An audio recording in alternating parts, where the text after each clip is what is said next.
Hello, नमस्कार, good morning, सभी का स्वागत, अभिनंदन लक्ष्य क्लासेस के ऑनलाइन डिजिटल मंच पर। और हम यहाँ चर्चा कर रहे थे उन सभी नए टॉपिक के बारे में जो आरपीएससी ने इन दिनों second grade, first grade, RS, SI में जो टॉपिक जोड़े, हम उनके बारे में चर्चा कर रहे थे। और आज जो हमारा टॉपिक रहने वाला है बेटा, आज हम दो छोटे छोटे टॉपिक के बारे में बात करेंगे, राज्य महिला आयोग और राजस्व मंडल के बारे में, यानी राजस्व मंडल और राज्य महिला आयोग, ये दो टॉपिक आज हम पढ़ने वाले हैं। तो जितने भी मेरे प्यारे साथी हैं सभी लोग एक बार क्लास को लाइक करें, क्लास को शेयर करें, ठीक है।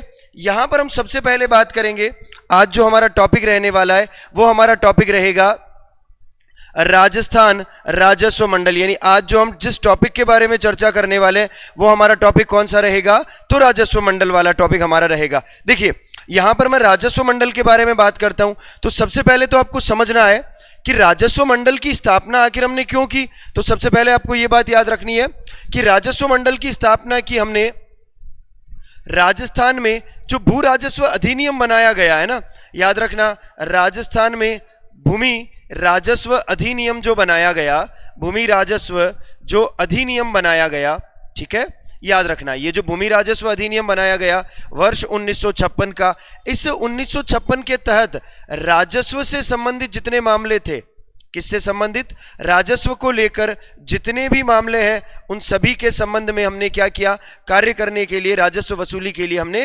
राजस्व मंडल जो है उस राजस्व मंडल की स्थापना की, है ना, राजस्व मंडल की स्थापना की। देखिए राजस्व मंडल की स्थापना कब होती है, 1 नवंबर 1949 को राजस्व मंडल की स्थापना होती है। और ये जो राजस्व मंडल है जिसकी स्थापना 1 नवंबर 1949 को हुई, इसका मुख्य आधार क्या था, तो आपको याद रखना है कि राजस्थान भूमि राजस्व अधिनियम 1956 के तहत कार्य करना, भू राजस्व को एकत्रित करना, भू राजस्व से संबंधित जो समस्याएं हैं उनका समाधान करना। क्लियर है। फिर देखो इधर, फिर देखिए राज्य में राजस्व प्रशासन को संगठित करना। मैंने बताया था आपको कि राजस्व प्रशासन जितना भी है उसको संगठित करना। राज्य में जितना भी राजस्व के संबंधित मामले हैं, राजस्व कैसे वसूल किया जाता है, कैसे संग्रहण किया जाता है, किस तरह से राजस्व से संबंधित काम किए जाते हैं, उन सभी के को लेकर हमने 1 नवंबर 1949 को एक संगठन बनाया और उसका नाम है राजस्व मंडल। अब सुनिए, ये जो राजस्व मंडल है बेटा, ये राजस्व मंडल जो है वो एक त्रैमासिक पत्रिका चलाता है ना, याद रखिएगा। वो क्या चलाता है, तो याद रखिएगा एक त्रैमासिक पत्रिका जो है वो चलाता है, एक त्रैमासिक पत्रिका चलाता है राजस्व मंडल, और उसका नाम क्या है, तो याद रखना उसका नाम है रावीरा। क्या नाम याद रखेंगे, रावीरा। राजस्व मंडल की एक त्रैमासिक पत्रिका है और उस त्रैमासिक पत्रिका का नाम है रावीरा। क्या नाम है बेटा, तो याद रखिएगा उस त्रैमासिक पत्रिका का नाम है रावीरा। फिर देखो यहां पर, फिर हम बात करते हैं कि इसकी प्रकृति कैसी है, तो राज्य का सर्वोच्च राजस्व संस्था है।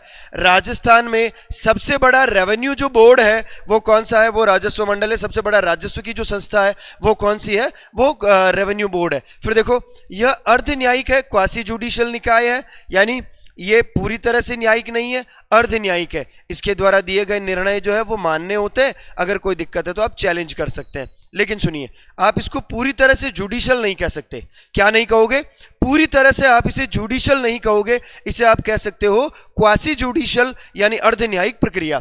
फिर देखिए, राजस्व के मामलों में सबसे बड़ा अपीलीय न्यायालय। राजस्व को लेकर अगर कोई भी मामला होता है, रेवेन्यू को लेकर कोई भी मामला है जिसके ऊपर आपको चर्चा करनी है, आप सीधा राजस्व मंडल में क्या कर सकते हैं, आप अपील कर सकते हैं। फिर देखो इसका मुख्यालय कहां पर है, अजमेर में है, जबकि एक सर्किट बेंच कहां पर है, तो जयपुर में। और याद रखना एक छोटी सी बात, राजस्थान में याद रखिएगा, राजस्थान में प्रथम राजस्व दिवस, राजस्थान में प्रथम राजस्व दिवस, राजस्थान में प्रथम राजस्व दिवस कब मनाया गया, तो याद रखिएगा राजस्थान में प्रथम राजस्व दिवस 15 अक्टूबर वर्ष 2020 को मनाया गया। ठीक है, याद रखिएगा 15 अक्टूबर वर्ष 2020 को मनाया गया। याद रखिएगा राजस्थान में पहला राजस्व दिवस कब मनाया गया, 15 अक्टूबर वर्ष 2020 को मनाया गया, और इसका मुख्यालय अजमेर में है, सर्किट बेंच इसकी जयपुर में है।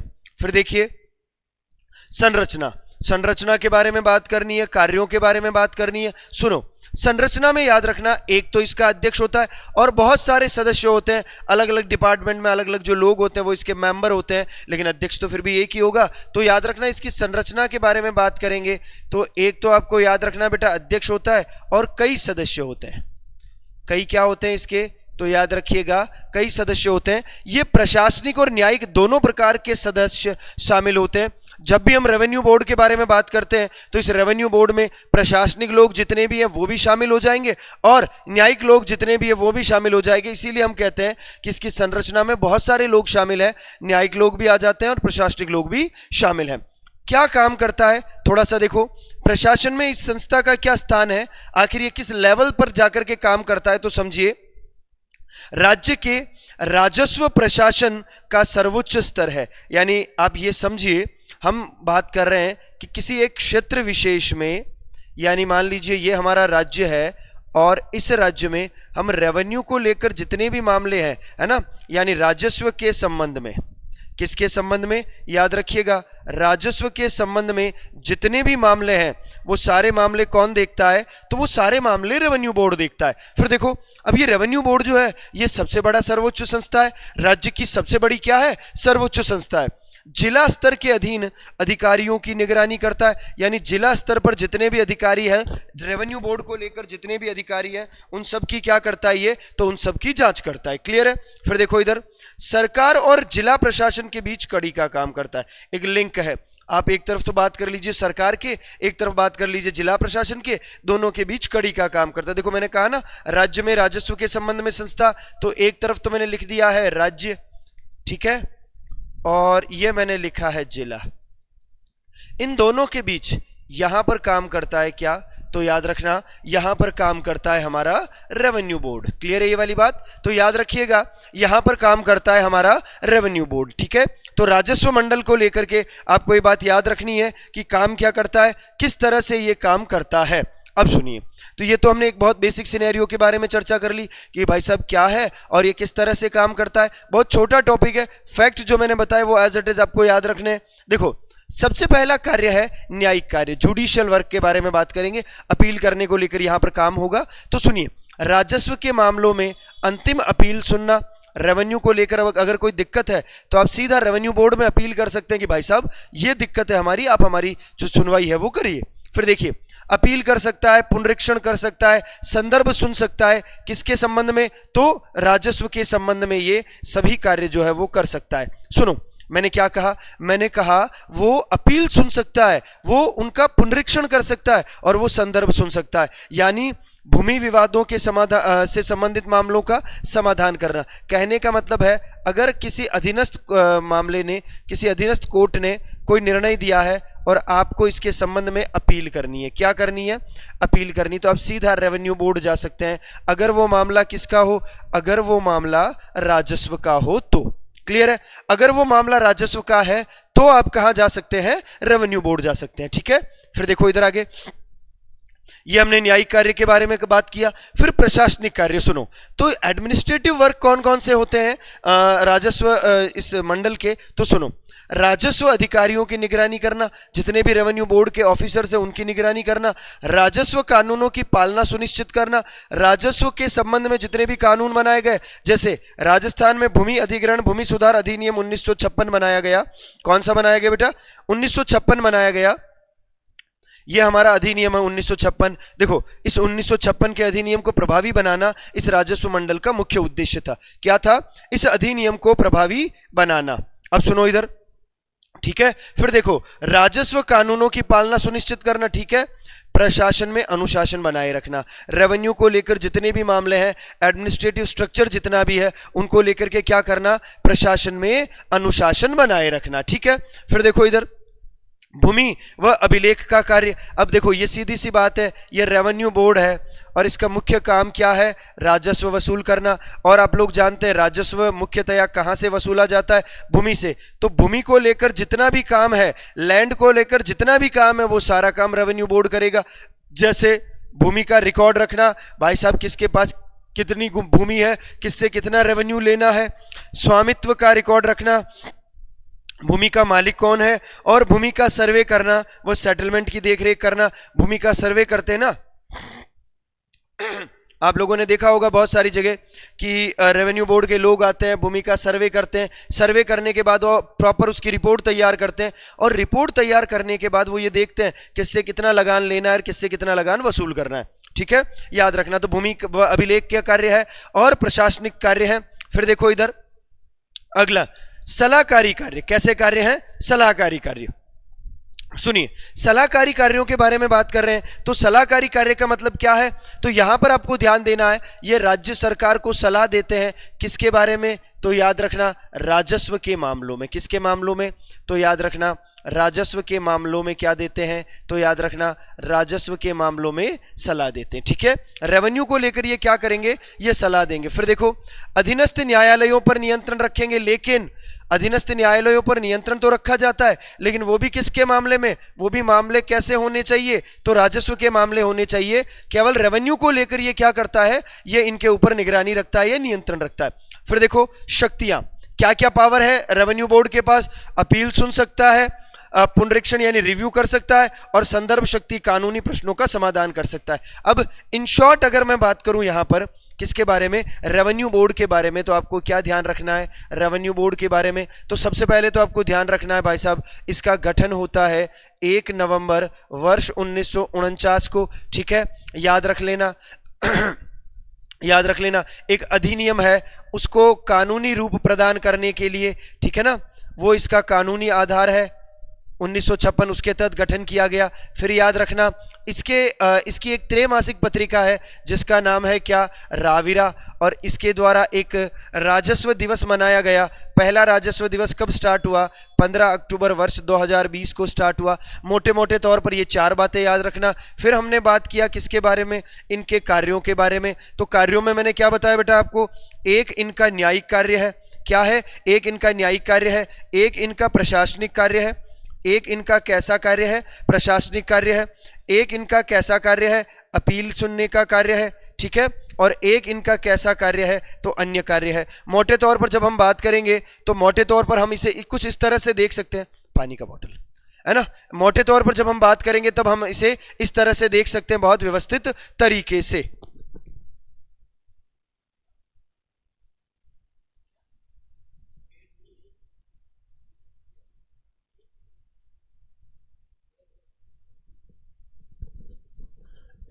चलिए, तो ये हमारा जो रेवेन्यू बोर्ड वाला टॉपिक था, ये हमारा रेवेन्यू बोर्ड वाला टॉपिक पूरा हो गया, और इसके बारे में हमने व्यवस्थित तरीके से क्या कर ली है? चर्चा कर ली है। तो ओवरऑल रेवेन्यू बोर्ड के बारे में मैंने बहुत जितनी भी काम की चीजें थी सारी बातें आपको बताई है। और थोड़ा सा आगे देखते हैं अपन, तो कुछ महत्व, एक छोटा सा टॉपिक और रह गया है ना। ये महत्व, इसमें वैसे कुछ भी नहीं है। क्या इंपॉर्टेंस है? तो राजस्व प्रशासन में एक रूपता लाना, आम अदालतों का भार कम करना, और किसानों के भूमि के अधिकारों की रक्षा करना। यानी इसकी इंपॉर्टेंस क्या है रेवेन्यू बोर्ड की, तो वो हमने बहुत बढ़िया तरीके से यहां देखी है कि प्रशासन में एक रूपता लाना, आम अदालतों का भार कम करना, किसानों के भूमि अधिकारों की रक्षा करना। आपको सिर्फ एक छोटी सी बात याद रखनी है, यह रेवेन्यू बोर्ड राजस्व को लेकर के काम करेगा, और राजस्व भूमि से वसूल किया जाता है। तो इनके संबंध में जितने भी अधिकार हैं, है ना, इनके संबंध में जितने भी कार्य हैं वो सारे कार्य देखता है। क्लियर है ये वाली बात? याद रख लीजिएगा, एज इट इज हमारे लिए काम की बात है ना। यहां पर मैंने आपको सारी चीजें बढ़िया तरीके से बता दी। बोलो क्लियर है क्या ये वाली बात? चलो फिर हम बात करेंगे किसके बारे में, है ना। फिर हम यहाँ चर्चा करेंगे किसके बारे में? तो राज्य महिला आयोग के बारे में हम चर्चा करेंगे। और राज्य महिला आयोग के बारे में जब हम यहां पढ़ेंगे तो देखिए यहां पर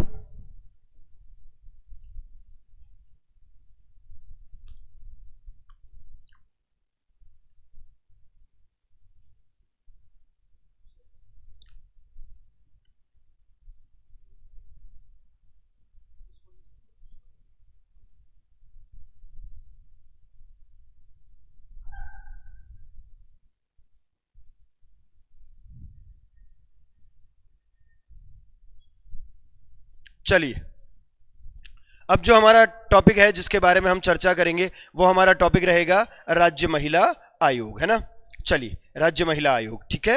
राज्य महिला आयोग के बारे में हम बात करेंगे।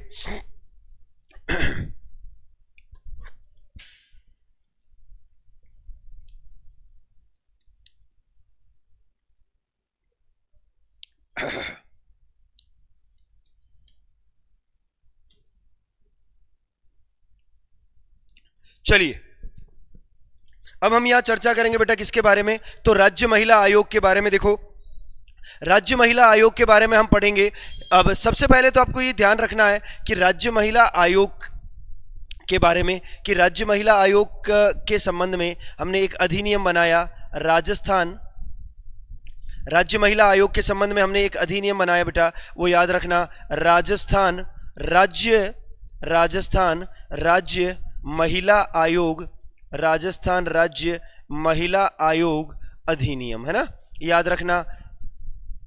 राजस्थान राज्य महिला आयोग अधिनियम कौन सा है? वर्ष 1999। इसके तहत हमने क्या किया? इसके तहत हमने महिला आयोग की स्थापना की। लेकिन आपको कुछ बेसिक बातें समझनी है, ठीक है, याद रखना। राजस्थान विधानसभा में विधेयक कब प्रस्तुत किया गया? तो याद रखिएगा, राजस्थान विधानसभा में विधेयक प्रस्तुत किया गया इसके संबंध में, और वो कब किया गया? तो याद रखना 23 अप्रैल वर्ष 1999 को हमने विधेयक प्रस्तुत किया। राज्य महिला आयोग के संबंध में हमने एक बिल बनाया और उसे विधानसभा में इंट्रोड्यूस किया। कब? तो 23 अप्रैल वर्ष 1999 में। और याद रखना इसी के तहत हमने क्या किया? राजस्थान राज्य महिला आयोग का गठन किया। कब? तो याद रखना गठन किया हमने 15 मई वर्ष 1999 को। कब किया? 15 मई वर्ष 1999 को हमने राज्य महिला आयोग का क्या किया? गठन किया। तो याद रखना राजस्थान राज्य महिला आयोग का गठन जो है वो गठन किया गया राजस्थान राज्य महिला आयोग अधिनियम 1999 के तहत हमने गठन किया। और याद रखना ये जो बिल है इसको विधानसभा में रखा गया 23 अप्रैल 1999 में, और हमने ये एक्ट बना करके पास कर लिया। और उसके बाद राजस्थान में राज्य महिला आयोग बनाया 15 मई 1999 में। वहीं पर बात करेंगे, आप सब लोग जानते हैं इस अधिनियम की पहली धारा में तो केवल परिभाषाएं, 2 धाराओं के बारे में मैं बात करूंगा जो हमारे लिए काम की बात है ना। 2 धाराओं के बारे में मैं बात करूंगा जो हमारे लिए काम की बात है, ठीक है। चलिए एक बार यहां देख लेते हैं, फिर मैं इस आयोग अधिनियम की धाराओं के बारे में चर्चा करता हूं। तो देखो, राजस्थान राज्य महिला आयोग की स्थापना वर्ष 1999 में की गई। डेट याद रखिएगा बेटा, 15 मई वर्ष 1999 में की गई। Rajasthan state commission for women act 1999 के तहत, बिल्कुल सही बात है, राजस्थान राज्य महिला आयोग अधिनियम 1999 के तहत। अब आपको नाम से पता चल रहा है बेटा ये महिला आयोग है, इसका मतलब क्या करेगा? महिलाओं के संबंध में जांच करेगा, महिलाओं के अधिकारों की रक्षा करेगा, उत्पीड़न से जांच करेगा, अत्याचारों से रक्षा करेगा। तो देखो यहां पर इसका उद्देश्य क्या है? महिलाओं के अधिकारों की रक्षा करना और उनके खिलाफ होने वाले अत्याचारों को रोकथाम करना, अत्याचारों की जांच करना। क्लियर है? अब ये बात तो बेसिक है, ये बात तो आप लोग जानते हैं। अब यहां पर कुछ विशेष बातें हैं जिनके बारे में हमें चर्चा करनी है। क्लियर है ये वाली बात? देखिए कौन कौन सी बातें हैं जिसके ऊपर हमें चर्चा करनी है। तो देखिए,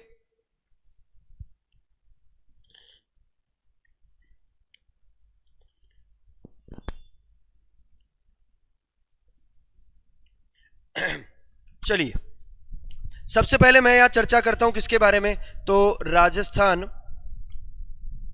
राज्य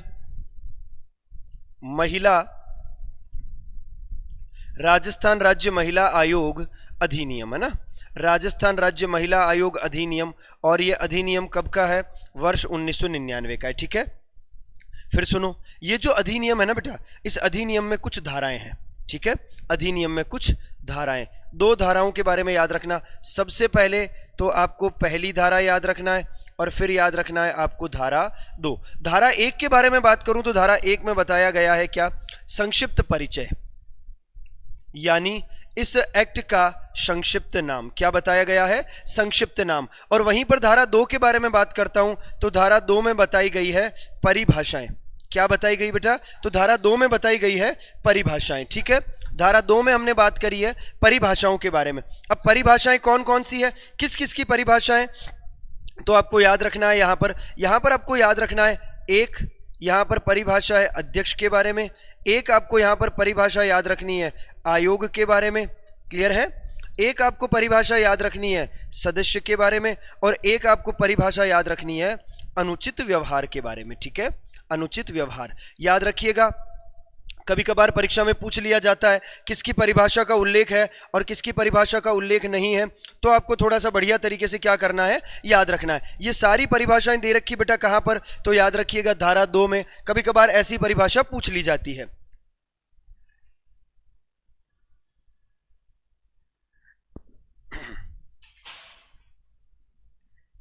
चले फिर देखो, फिर मैं बात करता हूं किसके बारे में बेटा, धारा 3 के बारे में। अब धारा 3 में क्या है तो सुनो, धारा 3 में है गठन कैसे हुआ, नंबर 1 बात। फिर आपको याद रखना है इनकी संरचना क्या है, ठीक है, और फिर आपको याद रखना है इनकी नियुक्ति कौन करता है, ठीक है, याद रखिएगा। तो धारा 3 में क्या है, तो एक बार दोबारा से ध्यान दीजिएगा कि धारा 3 में क्या है। तो धारा 3 में है इनका गठन। तो आप जानते हैं राज्य महिला आयोग का गठन होता है, यानी गठन हुआ है 15 मई वर्ष 1999 को। संरचना क्या है भाई साहब, संरचना है इनकी 1+4, ठीक है, याद रखिएगा। इन 4 में सचिव भी शामिल है, ठीक है, सचिव सहित, क्लियर है। फिर देखो नियुक्ति कौन करता है बेटा, तो याद रखना नियुक्ति करता है इनकी राज्य सरकार। नियुक्ति कौन करता है, राज्य सरकार के द्वारा इनकी नियुक्ति की जाती है। फिर एक छोटी सी बात और याद रखना बेटा, और वो छोटी सी बात क्या याद रखेंगे, तो सुनो, ये जो सदस्य है ना, याद रखिएगा, ये जो 3 सदस्य है, ठीक है ना, इन 3 सदस्य में आपको 2 बातें ध्यान रखनी। एक महिला तो एससी या एसटी की होनी चाहिए, ठीक है ना, एससी या एसटी की महिला होनी चाहिए, और जबकि एक महिला ओबीसी की होनी चाहिए, अदर बैकवर्ड क्लासेस की महिला होनी चाहिए। क्लियर है ये वाली बात, याद रखिएगा। तो धारा 3 में यहां पर कुछ काम की बातें जो आपको ध्यान रखनी है, किसके बारे में, कि भाई साहब गठन कैसे हुआ, इनकी संरचना क्या है, और इनकी नियुक्ति कौन करता है। 3 सदस्य हैं जिनमें से एक अनुसूचित जाति की महिला होनी चाहिए, एक जनजाति की होनी चाहिए, और एक ओबीसी की होनी चाहिए। एक अनुसूचित जाति जनजाति और एक ओबीसी। फिर देखो उसके बाद मैं बात करता हूं यहां पर हम बात करेंगे धारा 4 के बारे में। किसके बारे में बात करेंगे बेटा, धारा 4। धारा 4 में भी कितने क्लॉज हैं, तो 3 क्लॉज हैं। सबसे पहले याद रखना बेटा इनकी सेवा व शर्तें कौन निर्धारित करता है, ठीक है।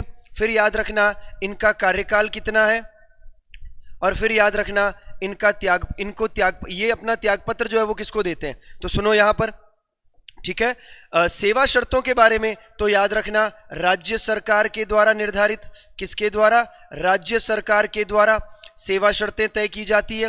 कार्यकाल कितना होता है, तो याद रखना इनका कार्यकाल होता है बेटा 3 वर्ष तक। और त्यागपत्र किसको संबोधित करते हुए देते हैं, तो याद रखिएगा ये अपना त्यागपत्र देते हैं किसे संबोधित करते हुए, तो याद रखिएगा राज्य सरकार। देखो एक एक धाराओं को मैं बढ़िया तरीके से पढ़ा रहा हूं।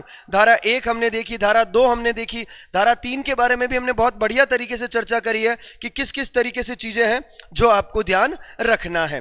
फिर देखो इसके बाद मैं बात करूंगा धारा 5 के बारे में। किसके बारे में, धारा 5 के बारे में। और धारा 5 क्या बात करता है, तो याद रखना धारा 5 बात करता है गणपूर्ति के बारे में, ठीक है। धारा 5 क्या बात करता है, गणपूर्ति। कितनी गणपूर्ति होनी चाहिए, तो आपको याद रखना है गणपूर्ति होनी चाहिए 3 सदस्य। कितने सदस्य, 3 सदस्य, और वो भी किसके सहित, अध्यक्ष सहित। अध्यक्ष इनमें शामिल होना चाहिए, ठीक है।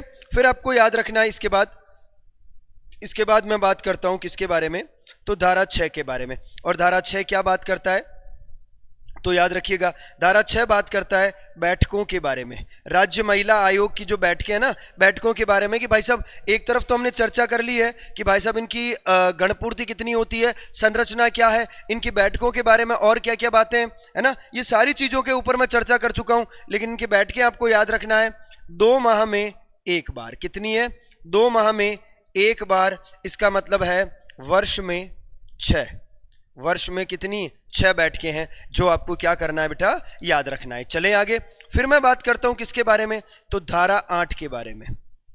किसके बारे में बात करूंगा मैं, धारा 8 के बारे में। क्लियर है। देखो पहले मैं एक बार ओवरऑल आपके लिए वो सारे इंपॉर्टेंट फैक्ट यहां लिख रहा हूं जो परीक्षा में हमारे लिए काम की बातें हैं, या फिर ऐसा कह दो कि जहां जहां से परीक्षा में क्या पूछे जाते हैं, प्रश्न जो है वो पूछे जाते हैं, है ना, वो धाराएं में लिखवाऊंगा। फिर उसके बाद बेसिक जो चीजें हैं जो सामान्य तौर पर हमें ध्यान रखनी है वो हम एक साथ पढ़ लेंगे, वो हम एक साथ ग्रिप कर लेंगे, थ्रोली देख लेंगे, ठीक है। फिर हम बात करेंगे धारा 8 में क्या है, तो याद रखना धारा 8 में है पद से हटाना, ठीक है, पद से हटाना। अच्छा पद से कब कब हटाते हैं, तो सुनो, पद से हटाते हैं सबसे पहली बात पागल होने पर, दिवालिया होने पर, पागल होने पर, दिवालिया होने पर, विकृत चित्त होने पर, ठीक है, क्या होने पर, विकृत चित्त होने पर। क्लियर है, या तो कोई व्यक्ति पागल हो जाता है, या कोई व्यक्ति दिवालिया हो जाता है, या फिर कोई व्यक्ति विकृत चित्त हो जाता है तो हटाया जाएगा, ठीक है। इसके अलावा अगर वो कोई लाभ का पद ले लेता है, ठीक है, या फिर अगर वो अपराधी हो जाता है, ठीक है, दो बातें ये याद रखना। और फिर याद रखना अगर कोई ऐसा व्यक्ति हो जो लगातार 3 बैठकों में अनुपस्थित हो। कितनी बैठकों में? याद रखना 3 बैठकों में अनुपस्थित हो, लगातार 3 बैठकों में क्या होता है बेटा? तो अनुपस्थित अगर वो है तो 3 बैठकों में अनुपस्थित होने पर उसे क्या किया जाएगा? उसे हटाया जा सकता है। तो हटाता कौन है? तो याद रखना राज्य सरकार के द्वारा हटाया जाता है, और राज्य सरकार के द्वारा उसे हटाया तो जाएगा, लेकिन कब? जब पागल हो जाता है, दिवालिया हो जाता है, लाभ का पद ले लेता है, या फिर मैं बात करूं लगातार 3 बैठकों में अनुपस्थित रहने पर, ठीक है। कौन हटाता है? तो याद रखना यहां पर जितने भी काम है ना बेटा, वो सारे काम कौन करता है? तो याद रखना वो सारे काम कौन करता है? तो राज्य सरकार करता है। तो धारा 1 हमने देखी, धारा 2 हमने देखी, धारा 3, धारा 4, धारा 5, धारा 6 और धारा 8, ठीक है। चलो आगे चलें। चलिए फिर मैं बात करूंगा किसके बारे में? यहां पर मैं लिख देता हूं अगला हम यहां लिख देते हैं धारा 10। धारा 10 में क्या है? तो याद रखना धारा 10 में है सिविल कोर्ट के समान शक्तियां, ठीक है। याद रखना धारा 10 में क्या बताया गया है? तो याद रखिएगा सिविल कोर्ट के समान, सिविल कोर्ट के समान क्या है? तो याद रखिएगा शक्तियां। यानी महिला आयोग को सिविल कोर्ट के समान क्या दी गई है बेटा? तो सिविल कोर्ट के समान महिला आयोग को शक्तियां प्रदान की गई है। आगे चलें। फिर देखो उसके बाद, फिर देखिए इसके बाद मैं बात करता हूं किसके बारे में? तो याद रखिएगा धारा 11 के बारे में। और धारा 11 किसके बारे में बात करती है? तो याद रखना धारा 11 बात करती है महिला आयोग के कार्य, है ना, आयोग के कार्यों के बारे में बात करती है कि भाई साहब महिला आयोग के कार्य क्या क्या होंगे, वो बातें बताई गई है धारा 11 में। और फिर मैं यहां चर्चा करूंगा एक आखिरी धारा, धारा 14। और धारा 14 कहता है प्रतिवेदन, है ना, कि ये अपना प्रतिवेदन किसको देते हैं? तो याद रखिएगा ये अपना प्रतिवेदन किसको देंगे? तो याद रखिएगा प्रतिवेदन देते हैं राज्य सरकार को। किसको देते हैं? राज्य सरकार को। ये अपना प्रतिवेदन किसको देंगे? तो याद रखना ये अपना प्रतिवेदन देंगे किसको? तो राज्य सरकार को। किसको देंगे? राज्य सरकार को। क्लियर है? तो आपको ओवरऑल जितनी धाराएं हैं और जहां जहां से परीक्षा में प्रश्न पूछे जाते हैं ना बेटा, वो सारी धाराएं मैंने बढ़िया तरीके से बता दी, मैंने आपको बढ़िया तरीके से सारी धाराएं समझा दी। अब सुनो आगे। तो यहां पर तो हमने चर्चा करी सबसे पहले आयोग के बारे में, काम की बातें। यहां पर चर्चा करी इस आयोग के बारे में जो प्रमुख धाराएं हैं उन धाराओं के बारे में। अब यहां देखो आखिर इस आयोग का प्रमुख उद्देश्य क्या है? आप सब लोग जानते हैं महिला आयोग है तो महिलाओं के विरुद्ध हो रहे अत्याचारों की जांच करना, उनके उत्पीड़न की रक्षा करना, उत्पीड़न से रक्षा करना, अधिकारों की रक्षा करना, ठीक है। तो देखो महिलाओं के संवैधानिक और कानूनी अधिकारों की रक्षा करना, महिलाओं को लेकर के जितने भी संवैधानिक और कानूनी अधिकार बनाए गए उन सभी कानूनी अधिकारों की रक्षा करना, साथ ही साथ महिलाओं के खिलाफ होने वाले अत्याचार, हिंसा और भेदभाव को रोकना, महिलाओं के खिलाफ हो रहे अत्याचार, भेदभाव और हिंसा को रोकना, महिलाओं को न्याय दिलाने में सहायता प्रदान करना और समाज में महिला सशक्तिकरण और समानता को बढ़ावा देना। यानी महिलाओं के सशक्तिकरण को लेकर, महिलाओं की सामाजिक स्थिति को सुदृढ़ बनाने को लेकर, महिलाओं के अधिकारों का बचाव करने को लेकर हम ये आयोग बनाते हैं। यानी ये इस आयोग का मुख्य ऑब्जेक्टिव है, इस आयोग का मुख्य उद्देश्य है, ठीक है। फिर देखो हम जब शिकायतें करते हैं, यानी हम मतलब जब महिलाएं शिकायतें करती है उनकी समस्याओं के संबंध में, तब यह आयोग जांच करता है। तो देखो क्या करता है? तो सबसे पहले तो शिकायतों की सुनवाई करता है। मैं ऑलरेडी बता चुका हूं इसके जो कार्य हैं उन कार्यों के बारे में।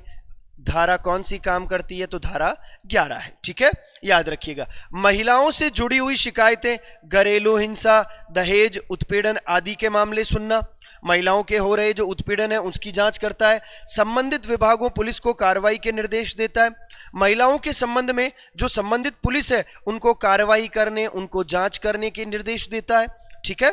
साथ ही साथ महिलाओं के अधिकारों का उल्लंघन के मामलों की जांच करता है।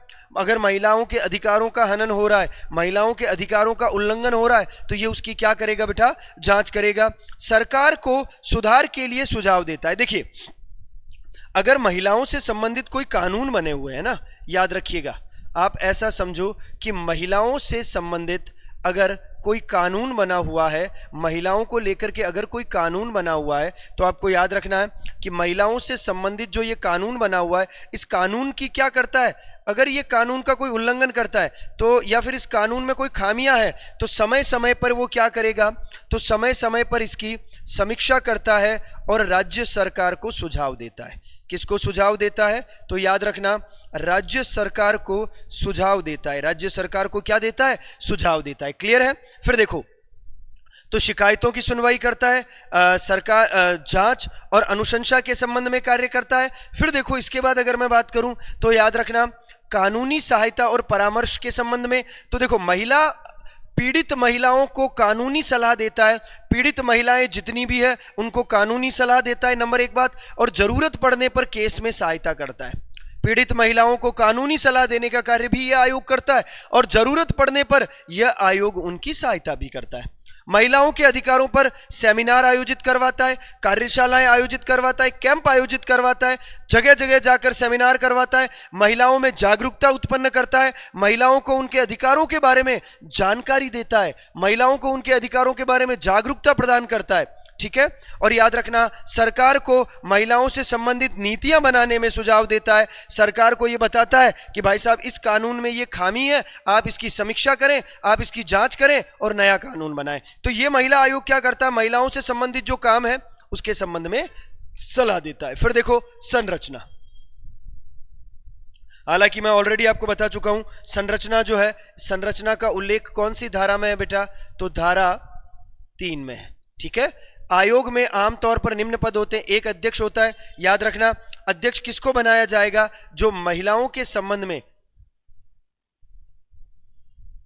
जिसने महिलाओं के हित में क्या किया हो, कार्य किया हो और उसके बारे में उन्हें विशिष्ट क्या प्राप्त हो, विशिष्ट अनुभव प्राप्त हो। क्या प्राप्त हो, विशिष्ट अनुभव प्राप्त हो। याद रखना एक अध्यक्ष होते हैं, 3 सदस्य होते हैं, एक सचिव होता है। क्लियर है। अध्यक्ष और सदस्य राज्य सरकार के द्वारा नियुक्त किए जाते हैं। इनमें से मैं आपको ऑलरेडी बता चुका हूं, एक एससी या एसटी का होना चाहिए, एससी या एसटी की महिला होनी चाहिए और एक ओबीसी की महिला होनी चाहिए। ठीक है।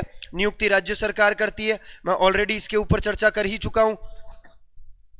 किन मामलों में आयोग मदद करता है, भाई साहब ये आयोग मदद किस मामलों में, किन किन मामलों में करेगा, तो आप लोग जानते हैं भाई साहब इसका काम क्या है, तो इसका काम है महिलाओं पर हो रहे अत्याचार, उत्पीड़न, हिंसा के बारे में जांच करना, रोकथाम करना। तो सुनो इधर, घरेलू हिंसा के संबंध में काम करता है, दहेज प्रथा या उत्पीड़न, कार्यस्थल पर यौन उत्पीड़न, बाल विवाह, महिला उत्पीड़न व शोषण, संपत्ति और अधिकारों से जुड़ी हुई समस्याएं। यानी कुल मिलाकर आप ये देखिए कि महिलाओं से संबंधित समस्याओं पर यह क्या करता है, यह कार्य करता है। महिलाओं से जुड़े हुए जितने भी मामले हैं उन सभी मामलों पर यह क्या करता है, कार्य करता है और उनके संबंध में रिपोर्ट देता है राज्य सरकार को।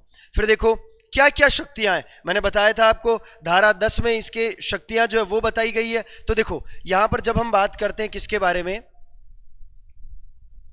धारा 10 के बारे में, कि इनको जो शक्तियां प्राप्त है वो सिविल कोड की शक्तियां प्राप्त है। किसकी शक्तियां प्राप्त है, तो याद रखना सिविल कोड की शक्तियां प्राप्त है। सिविल कोड की क्या प्राप्त है, सिविल कोड की शक्तियां प्राप्त है।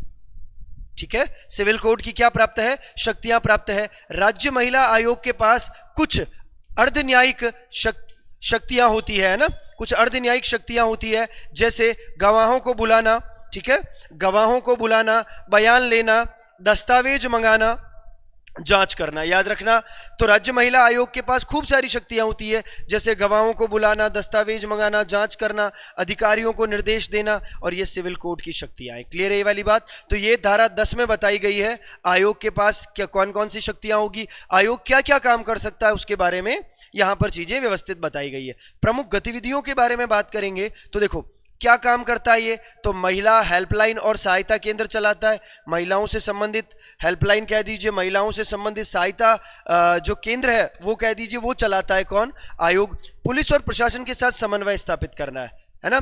पुलिस और प्रशासन को यह बताता है कि महिलाओं को लेकर कौन कौन से कार्य अभी करने आवश्यक है, किस किस तरीके से डेवलपमेंट हमें करना है, उन सभी को लेकर यह काम करता है। महिला सुरक्षा से जुड़े कार्यक्रम जो है, महिला सुरक्षा से जुड़े जो कार्यक्रम है वो कार्यक्रम लागू करना है, वो कार्यक्रम जारी करना है, उनके संबंध में ये कार्य करता है। फिर देखो स्कूल कॉलेजों में जागरूकता के अभियान चलाता है। स्कूल और कॉलेजों में ये क्या करता है, तो जागरूकता के संबंध में अभियान चलाता है। स्कूल और कॉलेजों में किसके संबंध में अभियान चलाता है, तो याद रखना जागरूकता के संबंध में अभियान चलाता है। चलिए फिर हम बात करेंगे इसके महत्व के बारे में कि ये जो आयोग है, इस आयोग का क्या महत्व है। तो देखो यहां पर इस आयोग के महत्व के बारे में बात करते हैं। तो देखो महिला को न्याय और सुरक्षा प्रदान करना, महिला को न्याय और सुरक्षा प्रदान करना, 2 मिनट है ना, महिला को न्याय और सुरक्षा प्रदान करना।